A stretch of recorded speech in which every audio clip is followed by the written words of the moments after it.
आज मैं माता कैकेयी के दूसरे जन्म की कथा सुना रही हूँ। इस कथा को जरूर सुने।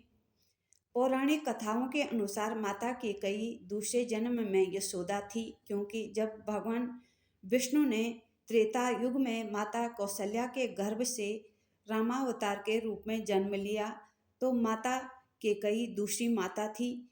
कैकेयी के गर्भ से भरत अवतरित हुए और तीसरी माता सुमित्रा थी, जिसके गर्भ से लक्ष्मण और शत्रुघ्न अवतरित हुए। सुमित्रा के दोनों पुत्र बड़े भाइयों की सेवा में रहे। लक्ष्मण पूर्व जन्म में शेषनाग थे, जो भगवान की छाया बनकर रहते थे, इसलिए वो राम की सेवा में रहते थे, और शत्रुघ्न भरत की सेवा में रहते। जब यज्ञ करके यज्ञ कुंड से पुत्र प्राप्ति खीर उत्पन्न हुई, तो राजा दशरथ ने अपनी रानियों को दी। कौशल्या और कैकेयी ने अपने अपने हिस्से का तिहाई अंश सुमित्रा को दे दिया, तो वो सुमित्रा पे ऋण हो गया। जब सुमित्रा के गर्भ से दोनों पुत्र लक्ष्मण और शत्रुघ्न अवतरित हुए, तो सुमित्रा ने कहा कि मेरे पुत्र अपने दोनों भाइयों की सेवा में रहेंगे। मेरा बड़ा पुत्र बड़े भाई श्री राम की सेवा में और छोटा पुत्र छोटे भाई भरत की सेवा में। इसलिए शत्रुघ्न वहीं रहते थे जहाँ भरत रहते थे। जब श्री राम 14 वर्ष के लिए कैकेयी के वचनानुसार वनवास गए, तो राजा दशरथ ने कैकेयी का त्याग कर दिया। हर कोई कैकेयी से विमुख हो गया। भरत ने भी अपनी माता कैकेयी का त्याग कर दिया।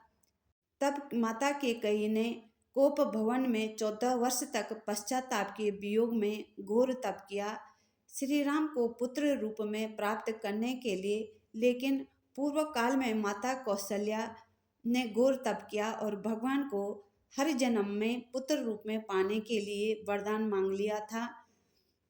माता कौशल्या का दूसरा जन्म देवकी के रूप में हुआ। भगवान राम कैकेयी के तप से प्रसन्न हुए। कैकेयी ने यशोदा के रूप में जन्म लिया। जैसे कृष्ण अवतरित हुए, वरदान के अनुसार 14 वर्ष के लिए यशोदा की गोद में चले गए।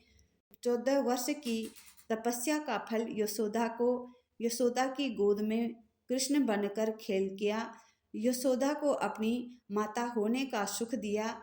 देवकी को कंस ने जेल में डाल दिया। भगवान की ही लीला थी ये सब। इसलिए भगवान ने जब कृष्ण रूप में अवतार लिया, तो यशोदा ने कृष्ण को इतना लाड दुलार किया कि ये 14 वर्ष तक यशोदा को पता ही नहीं चला कि कृष्ण ने मेरे गर्भ से जन्म नहीं लिया। प्रभु की लीला के अनुसार माता यशोदा ही पूर्व जन्म में कैकेयी थी और सुमित्रा ने रोहिणी के रूप में जन्म लिया। शेषनाग लक्ष्मण दूसरा जन्म बलराम के रूप में लिया और उनका लालन पालन रोहिणी ने किया। इस कहानी को जरूर सुने। Please like share subscribe comments जरूर करें।